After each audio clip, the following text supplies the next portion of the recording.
Millions across the globe celebrated Nelson Mandela's legacy yesterday. The public and politicians embarked on did their bit to spread good in the world in honor of the struggle stalwart. We're joined in the studio now by ANC Mpumalanga member Peter Nyoni. Mr. Nyoni, thank you so very much for joining us here on Afro Breakfast. Thank you very much, and good morning to your viewers as well. Well, yesterday, of course, we all celebrated Nelson Mandela Day. How did you celebrate the day? But on the back of that, it would be wrong of me not to ask you, as someone who's a former leader of Save Mpumalanga ANC, what is your perception of the current ANC leadership, and what do you think the former statesman would have thought of what's happening in the ANC currently? I think basically I must indicate that when we talk about Mandela, an inspirational leader, the inspiration that came out of his passion, his love for people, that was motivated by the vision that he had about the country and its people, of a better South Africa compared to that time. And that vision coming from a very deep conviction, a feeling that is more stronger than anything that could make him compromise. Of course, ignited by the purpose, his understanding why he was in the space, in the political space. That sort of gives us the kind of a person Mandela was. Because if one could actually describe him in terms of what happened between the Jericho road from Jerusalem, the Good Samaritan who asked himself a very relevant question that leaders today should ask, which question says, what will happen to this person if I don't help him, as opposed to what will happen to me if I don't help this person. So that is the kind of a person Mandela was. And looking at the current leadership, even across the the globe, not only in South Africa, we are actually seeking, to get this kind of leadership which begins to say, what can we do for the people? Yeah. How can we improve the material conditions of these people? What will happen to these people if we don't help them, as opposed to what will happen to us if we, we don't help this person. So that is the kind of a leader that we need to change South Africa around. Now, you've availed yourself for the position of ANC chairperson in Mpumalanga. How do you think one should be able to restore the legacy of Mandela in a leadership position? You've spoken quite a lot about unity within the ANC, and we know we've seen a fragmented ANC in Mpumalanga, but throughout the country itself. What are your ideas on implementing the sort of unity that we saw during a Mandela leadership? Yeah, I must first indicate that, one is not elected into leadership, but one is, elected into a position of leadership. So leadership is something different because it starts in the mind. You see, in the footsteps of Nelson Mandela, what we would want to see happening is to unite the ANC. Unity is of great importance in terms of taking the struggle forward. It would have been very impossible for the ANC to be where it is today had it not been the unity that was forged, the unity within the context of understanding, the purpose, the unity in action. So what we basically want to see is the kind of an ANC that is united in action, united in line with its mass democratic character of ensuring that everybody is allowed to participate in the life of this organization, because it draws across all, across the population as to everybody must belong to this organization, as opposed to what is obtaining now, where there is very serious gatekeeping, which we are saying we want to deal with should we come into those responsible in leadership positions. Those slate politicking, because you must understand that in life there is no such a thing called a collective brain. Your brain is the only means of survival, and it's the main thing that you use to contribute towards a collective decision making. So we want people to have the freedom to express their views as to how best can they build this organization. Because this organization needs everybody.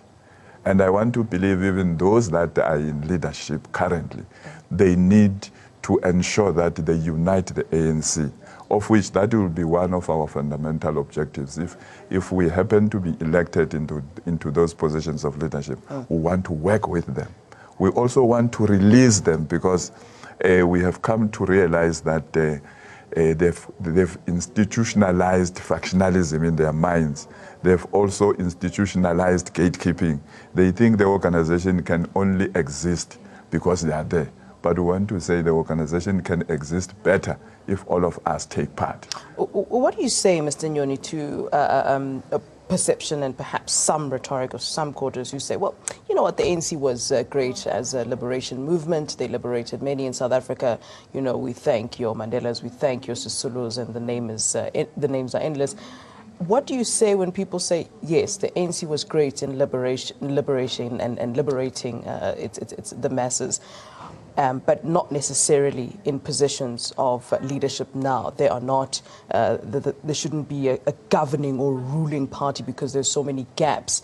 You know, a lot of people are still marginalized. People are still living in squalor, even all these years after the ANC was elected into leadership. What would you say if someone says, yes, the ANC did its job liberating the country and should have perhaps given the reins over to some other organization, some other parties who would take the country forward to where it should be, because currently the state of many in our country is deplorable?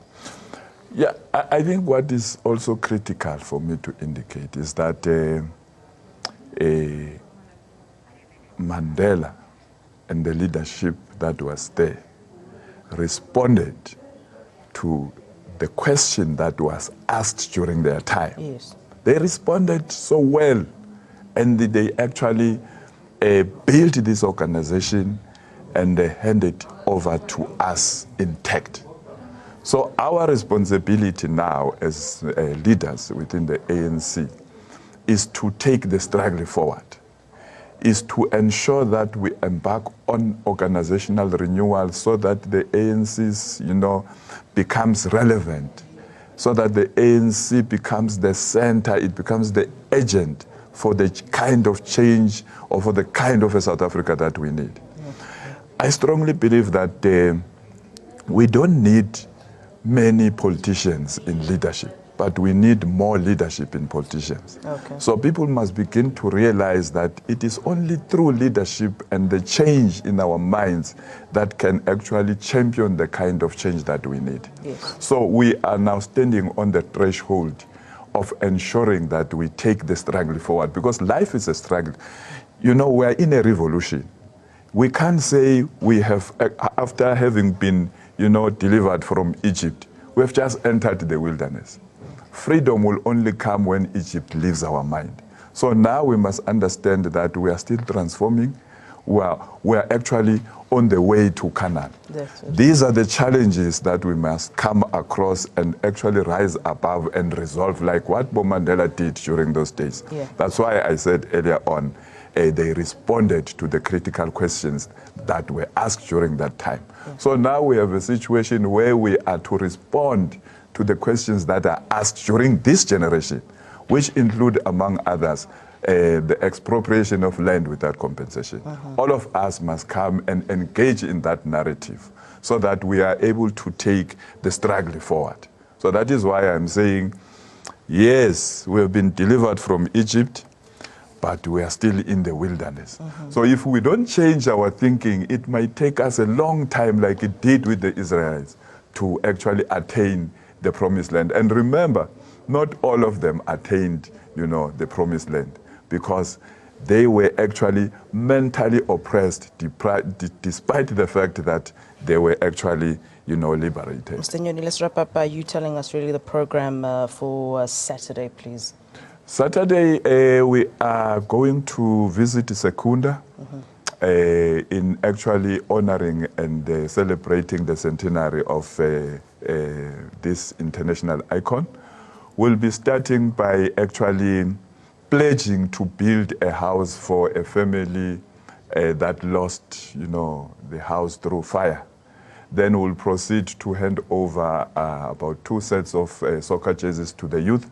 Then, of course, the elderly people will be handing over blankets. So we'll be there, in actual fact, trying to celebrate this day. And remember, not everybody's birthday or, is celebrated.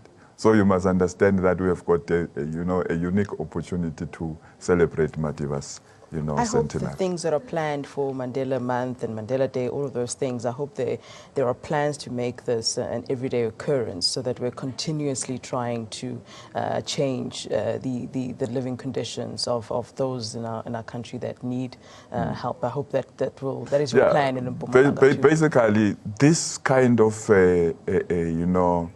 action must be reflected through our lifestyle. Right. It should not be an action that we actually perform during the July month.